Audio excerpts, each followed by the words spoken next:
Hi, welcome back. It's that fantasy chick, and it's another stream. We're back for another week and another stream. It's Monday, and we'll be talking about the one episode of the Peacemaker that I watched. I gave it another chance. I watched one more episode. I gave it another chance. So we'll talk about that. But first, I want to talk about Barbie at the box office and all the records it's breaking. And of course, there's an article.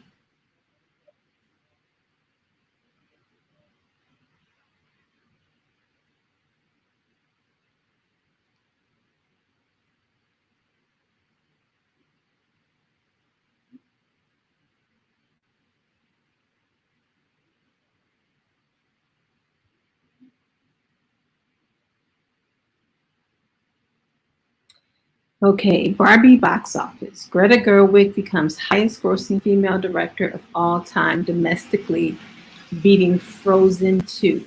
That's not all. Gerwig is also celebrating becoming the highest grossing female director of a live action movie at the worldwide box office as Barbie passes up Captain Marvel. Filmmaker Greta Gerwig and Warner Brothers Barbie has enjoyed another history-making week. Greta Gerwig now ranks as the highest-grossing female director of all time at the domestic box office after skating past Frozen 2, which was helmed by Jennifer Lee and Chris Buck.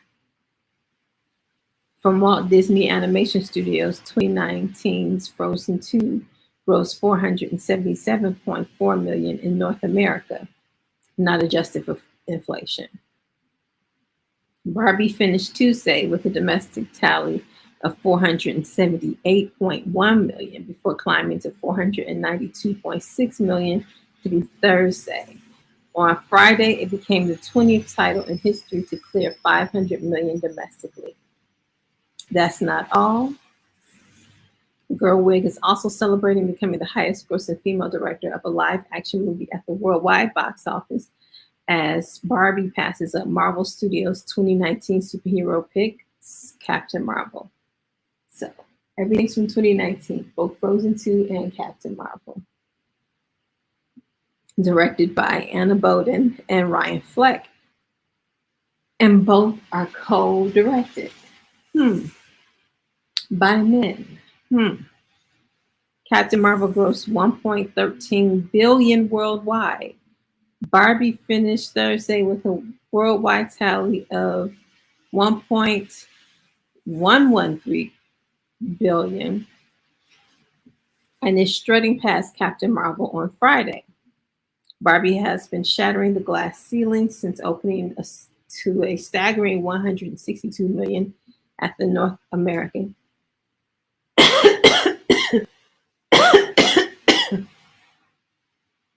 Please excuse me, somebody is smoking somewhere. Not to be overly sensitive, but it's getting to me. North American box office over the July 21st to 23 weekend. The top domestic opening ever for a female director, solo or otherwise. Domestically, Patty Jenkins' Wonder Woman debuted to $103.3 million in 2017 on its way to earning $413 million, while Captain Marvel started off with on its way to grossing $426 million. Oh, they left out a number. Somebody left out a number. Editors, after just 17 days in release, Barbie became the first live action film in history that's directed by a woman solo to join the global billion-dollar club. Now that it has passed up Captain Marvel, the question now is whether Barbie can strut past Frozen 2's worldwide war chest of $1.43 billion to become the top grossing movie of all time, whether live action or animated, from a female director. Lee and Buck's Frozen earned $1.28 billion globally.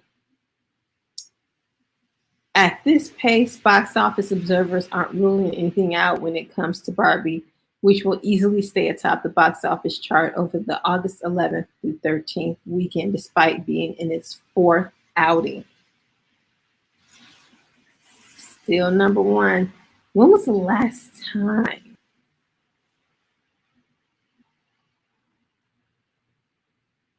When was the last time a movie just stayed number one like this? Normally, a movie's number one, and then the next week, another movie's number one. It's just like, when was the last time a movie just stayed number one and was just strong number one, not like weak, not like barely number one, but like strong, coming in strong. This is big.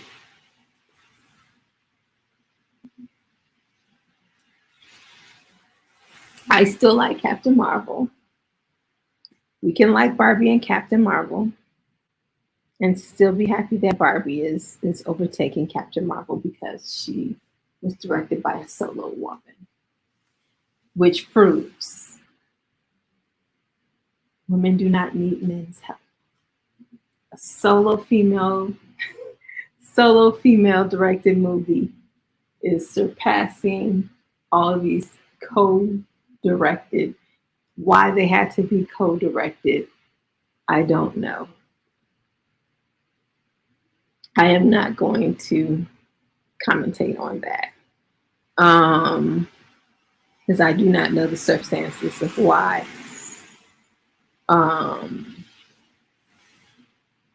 both Captain Marvel, sorry, it's both Captain Marvel and Frozen was co-directed. So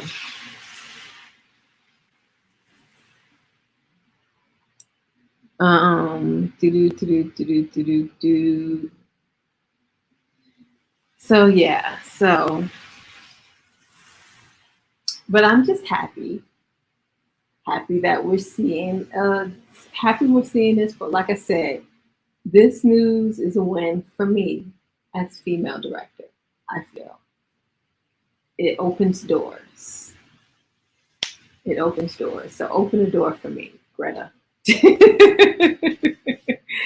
It opens doors for other female movies and other female directors, and opens budgets. Hopefully, they'll remember this and stay on trend. But now, on to the Peacemaker. So I watched the third episode of the Peacemaker, and I will admit this episode was better than the first two. It was better than the first two. I still don't know if it's good enough to keep me watching, but it was better than the first two. So it's doing a thing where it's picking up where it leaves off. So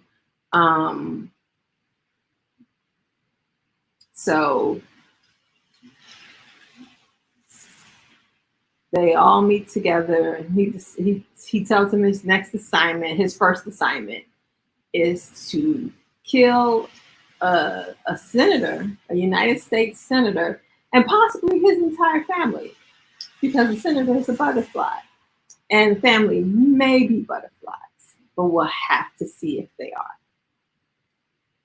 And the Peacemaker is feeling a certain type of way about this because he all of a sudden has a conscience, and he feels a certain way about killing children. And so when they make it out to the senator's house and it's time for him to perform, he can't perform. But lucky for him, his sidekick, I can't remember his name. Why can't I remember his name?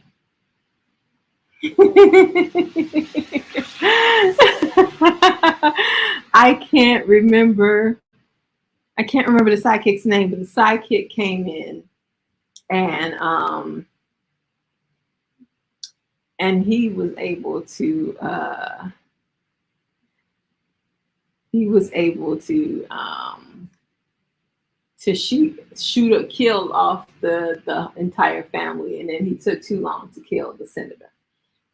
Vigilante, that's his name. Vigilante killed the children first, then killed the wife. Then he was about to kill the husband, kill the senator. But then the senator's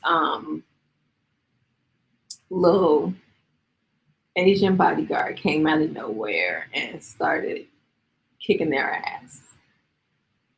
And I mean, everyone, all of them, had knocked them all out. And so then the senator came out and told them to drag the Peacemaker and the Vigilante into the house, but they left the blonde chick behind.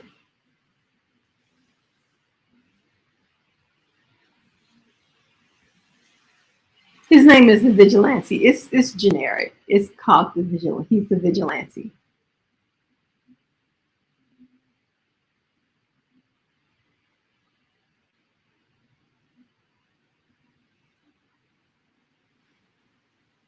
I don't know where they're going with her character. I don't know. I don't know. But come in and say I was right, but never mind. But like I said, I felt like this episode was better. I felt like this episode was better than the first two, but I still don't know if it was enough to keep me watching. And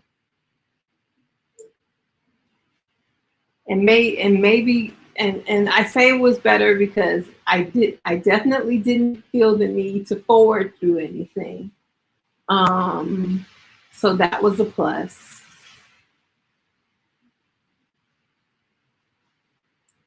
That was a plus. I didn't feel the need to forward through anything. One thing that bothered me was the whole his little crush on the blonde. It's like, if they're trying to do a will they or won't they with them, it's so unrealistic that they will ever get together. So I hope they don't ever try to make them come together, because they should just never be together ever, ever. And so I just feel like his crush on her is just, I don't know.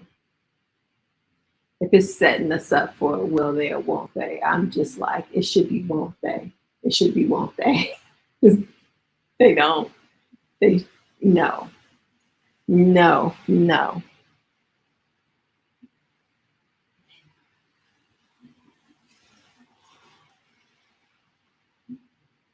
Yeah, it's something to watch when you have nothing else to watch. Like I said, like the jokes. The jokes were funny.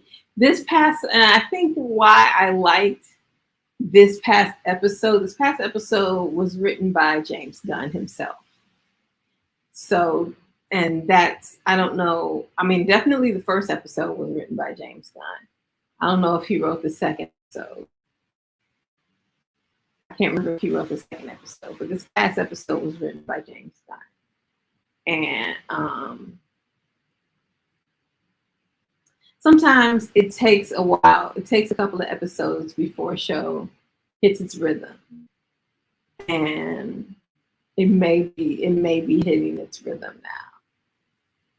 But like I said, I don't know if I'm ready. I don't know what they're gonna do. They pretty much killed everybody. They killed the whole family. They killed the Secret Servicemen, but they left the Asian bodyguard alive. Why? And now they're like, what are we going to do with him? I noticed that he's a part of the thing. And now that's something I still skip. I have always skipped the theme. So it's like the first couple of notes play and I hit skip intro, and then it comes back to just everybody in a pose. And I noticed that the little the bodyguard is the person who's sitting on his shoulder. Because I'm like, who is that? At first I was like, who's that? So I'm like, oh, that's the bodyguard. So I'm guessing he becomes a part of the team somehow.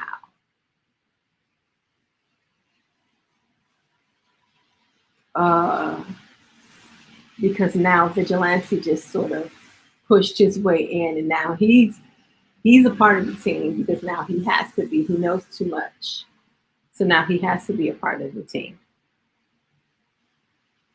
The intro is terrible. Well, I've never seen it. I've never watched it because I forward past the intro. Ah, so there we go. Episode 3 did have more substance, but I feel like 1 and 2 was more fun. Well, I like the substance. You like the fun, I like the substance. So,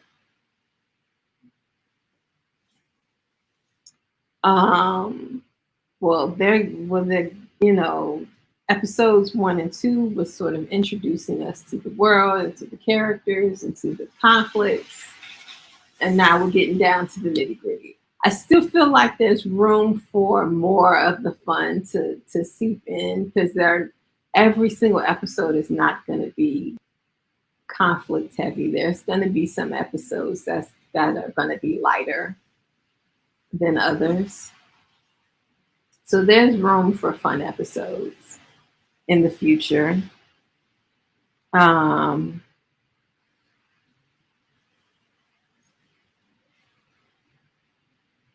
but I still haven't made up my mind on it. I still haven't made up my mind over whether or not what I'm going to do with this show. But it turns out the Peacemaker was right. He was like Project Starfish was a giant starfish. Project Butterfly was alien butterflies who crawled into humans and took over their brains and whatnot and controlled their bodies. So yeah, weird. And then at the end of the episode, you see this map of the world and suspected butterflies, and the map practically lights up red everywhere. And I'm like, so this isn't going to be a one season thing. Are they going to be going after these Project Butterflies for like multiple seasons? What's going on? They can't kill all those butterflies in one season. What are they going to do?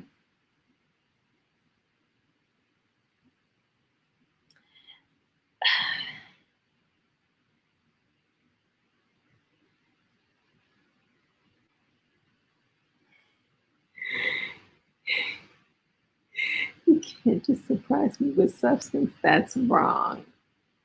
Substance is always a good thing. Um, I hope not. I hope the Creature Commando show isn't like this. Um, but you never know. You never know. I haven't seen much of like outside of Guardians of the Galaxy and the Suicide Squad and now the Peacemaker. I haven't seen that many James Gunn things. So I'm not aware of his range. So I don't know what his range is, if he has range. I'm hoping he has the range to do different things. I feel like certain directors have range and certain directors don't. I'm not going to say who I feel don't have the range because I will be angering a ton of fanboys by giving my opinion on who I feel don't have the range. But I have yet to see enough of his work to to judge whether or not he has the range. So we'll see. We'll definitely see, because the first thing we're going to see is with Superman. And Superman is going to be our judge. If Superman is a completely different tone than the Suicide Squad, than Guardians of the Galaxy, than the Peacemaker, then he has the range, and then he can make Creature Commandos be something completely different.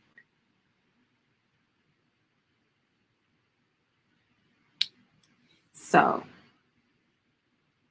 I would say that will be my litmus test for him. Superman Legacy.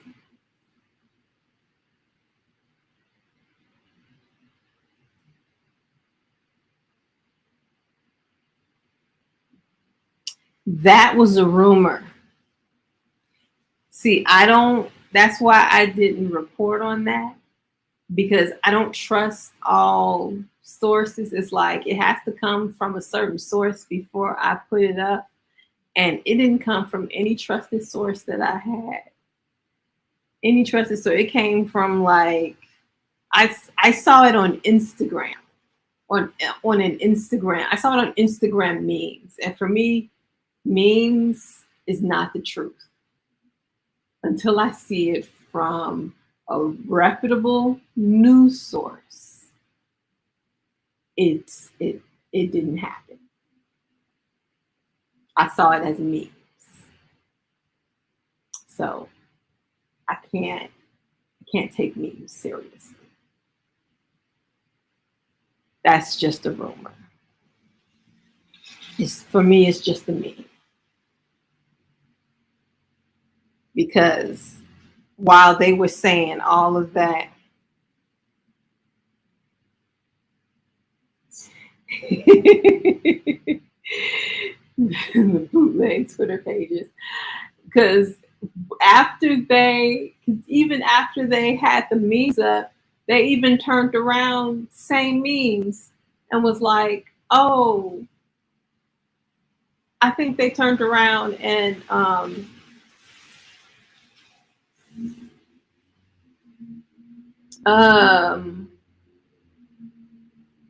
and said it wasn't happening. Just a couple of days after, a few days later. So it's like, I can't, but people make up stuff. This is the internet. People lie. People lie all the time. I can't believe everything I read on the internet. I don't believe everything I read on the internet.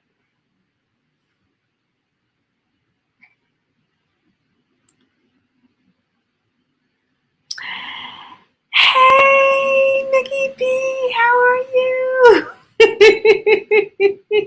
Hey, girl, say hey to your boy for me. Oh my goodness. Yes, the internet is dark and full of terrors. So,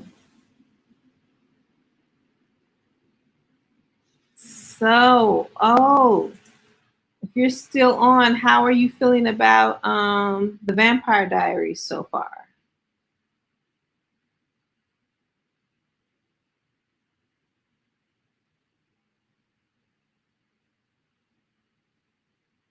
If she's still on. But yeah,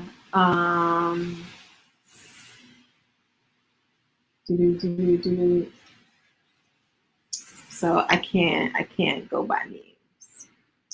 So that's why I didn't. So like when I put up stuff, it's usually It's usually stuff that I can verify. Like when I put up that thing on He-Man, it was from Variety.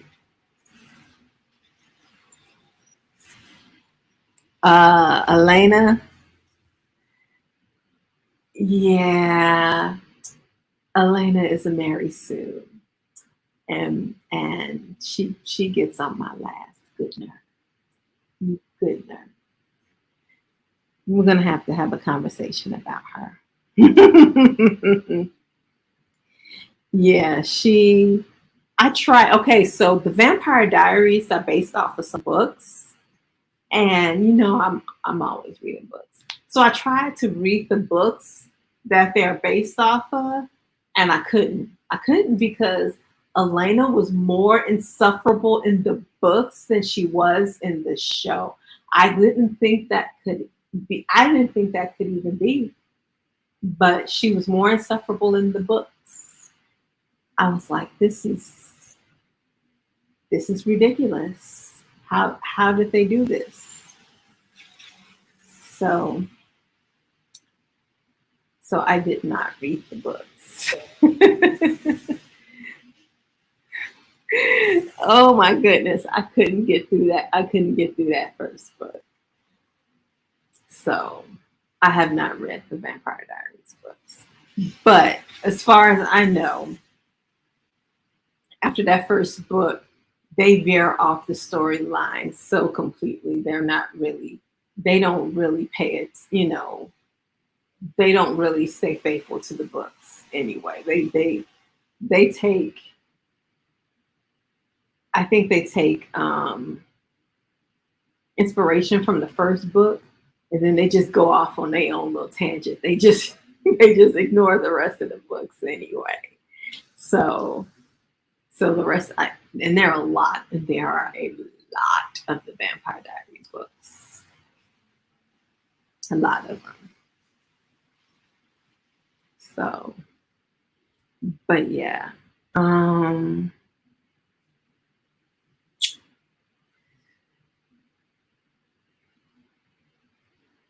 Stop it.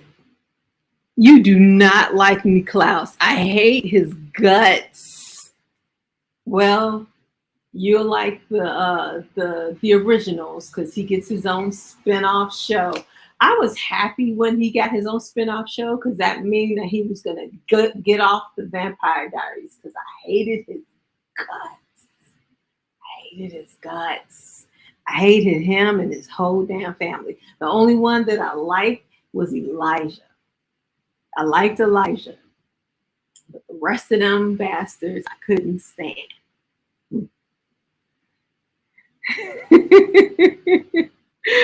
I couldn't stand them.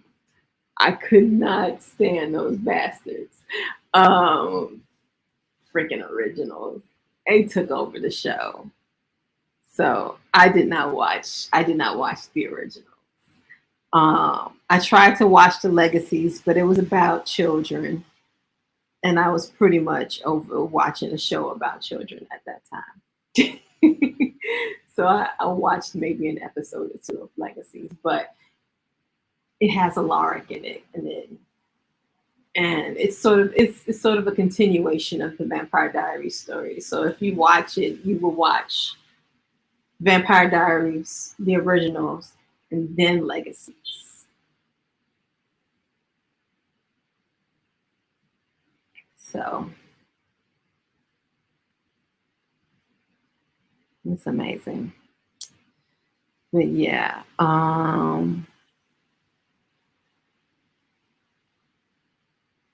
crazy. But okay. So it's a lot. They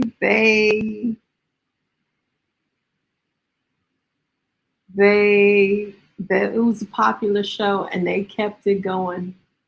They kept spinning it off. They kept spinning it off. Like we're gonna keep this going for as long. They were like, we're gonna ride this until the wheels fall off. They kept it going. And poor Alaric, poor Alaric is on Legacies. So you know, he's got to deal with the children. I was like, he had to deal with children on the Vampire Diaries, and now he's still got to deal with children on Legacies. It's like he just can't get away from them. Oh my goodness. Well, at least the children he's doing, I'm not gonna say anymore. But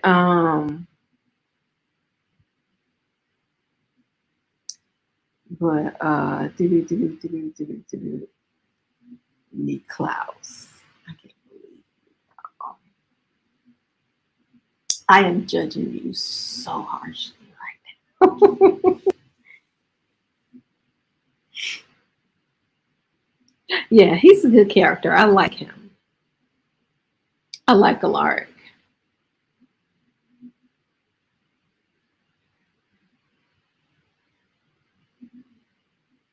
I like Alaric. They put him through the ringer. You say you judge yourself.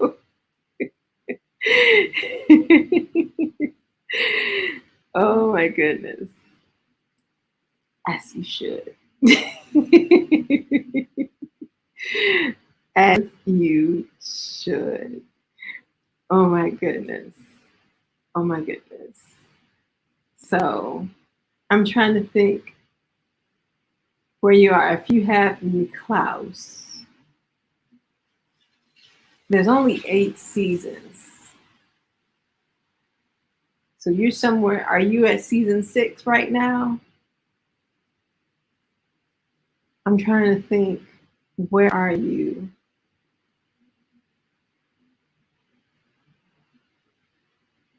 Once they start dealing with that fool.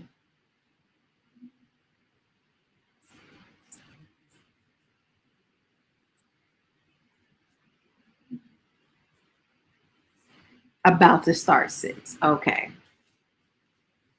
Okay. Yeah. So season 5. Okay.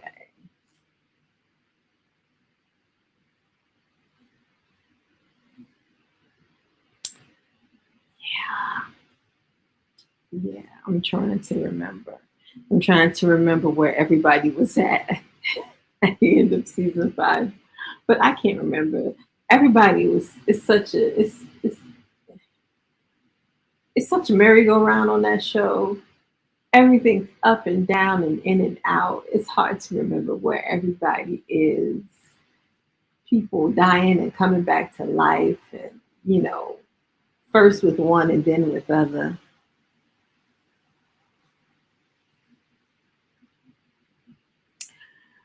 Oh, okay. Where she had to turn her emotions back on, and she was sired to Damon. So this is where she was a vampire. Okay. Yeah, she was annoying. If she was extra annoying. She was annoying as Catherine. She was extra annoying as Elena. It's like, how do you come on and be double annoying as 2 different characters? And you can always tell Catherine from Elena, because Catherine always has her hair in curls, and Elena wears her hair straight. And I think for a while they had Elena wearing her hair in curls, so then she put color in her hair to be able to tell her from Catherine.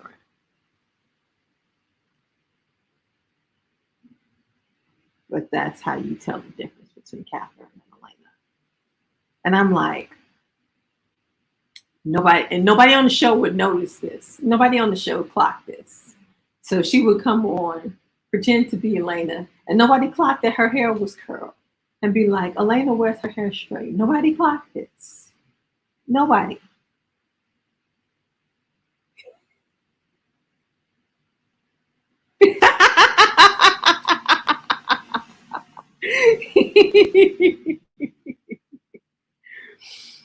Oh,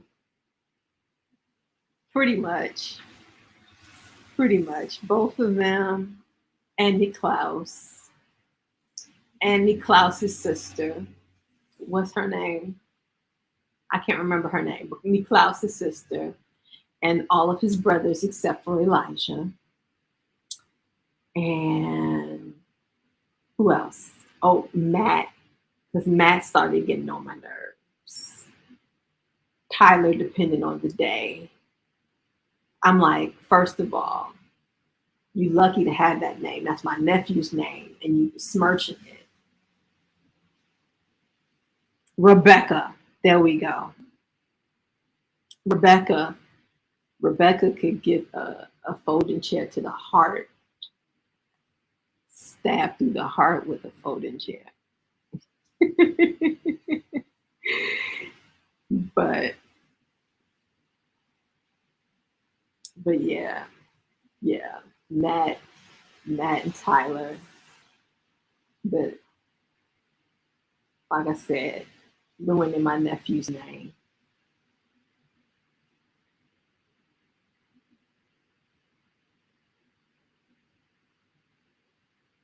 It's so funny.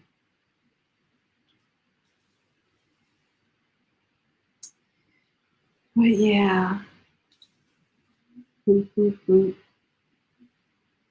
It's been a while since I rewatched that show. I think I rewatched it last year.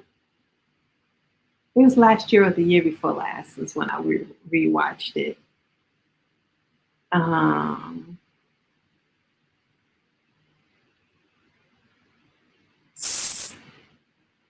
Stop.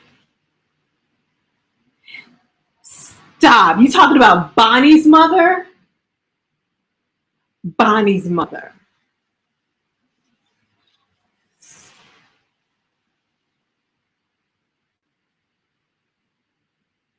I gotta look this up. Stop.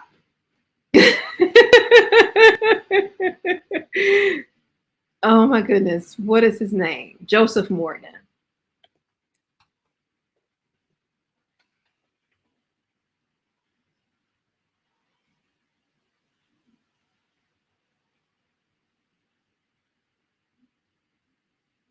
What are we looking for? We looking for pictures. Where are we? There's videos, but I am looking for trivia. Spouse Persia White. Oh my freaking gosh. He is married to Persia White.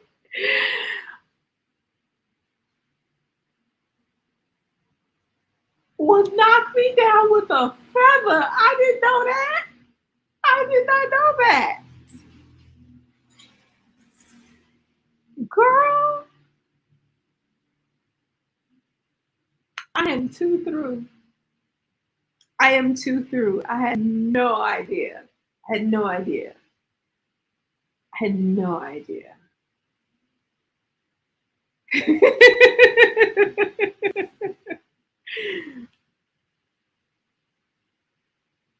Stop it.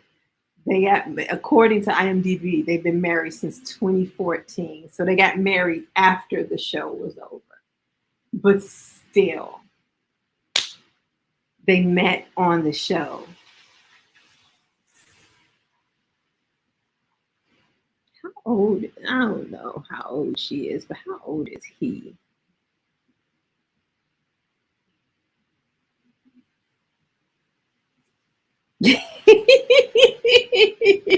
It's like darkish. Stop. Oh, they didn't. Oh, they didn't give his year. They just gave his month. Ain't this something? He hides how old he is. Mm. So I don't know. I can't tell you how old he is. He hides his age. He hides his age. Because I'm about to say Persia White has got to be my sister's age. Has got to be around about there. Roundabout there. So, but here's the thing, he's been around for a minute too, because I watched some British shows that was out a while ago that like some British reruns, and he was in there. He was super young, and he was in that. And I'm pretty sure those were like early 2000s, maybe late 90s, and he was in those shows. So he's been around for a minute. He's been around for a minute. So he's hiding his age. So he may not be. He could be. Ain't no telling how old he is. Ain't no telling. But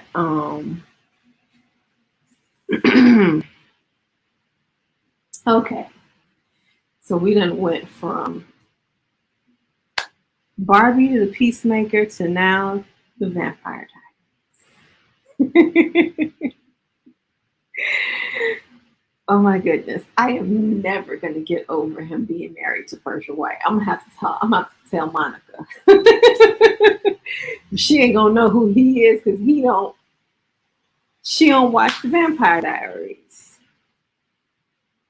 Dang.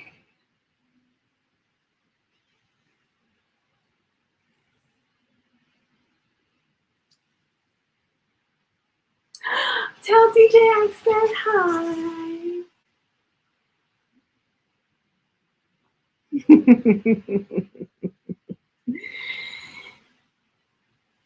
Mr. Man.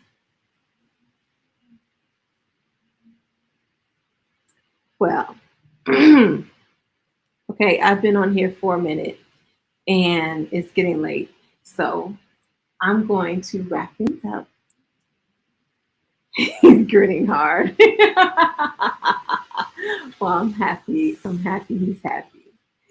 Um, so Wednesday. I don't know what I'm gonna do Wednesday. I don't know if I'm watching another episode of The Peacemaker or if I'm moving on to Doom Patrol. So tomorrow I'll have to put it in my community tab what I'm doing. If it's going to be another episode of the community of the Peacemaker, or if we're moving on to something else. It may be Doom Patrol, it may be something else. But I don't know what else there is to watch. But whatever I'm watching, I'm gonna announce it in the community tab. But Wednesday I'll be back. Um, Friday I'll be back with a video. It will be a Star Wars video in honor of Ahsoka coming out next week. So we got to get ready for Ahsoka. So having a Star Wars video on Friday. So, okay. So, and then I'll be back again the following Monday, I'm pretty sure. I'm trying to think. I got to get myself together because I'm going to Dragon Con and I'm going to be traveling. So,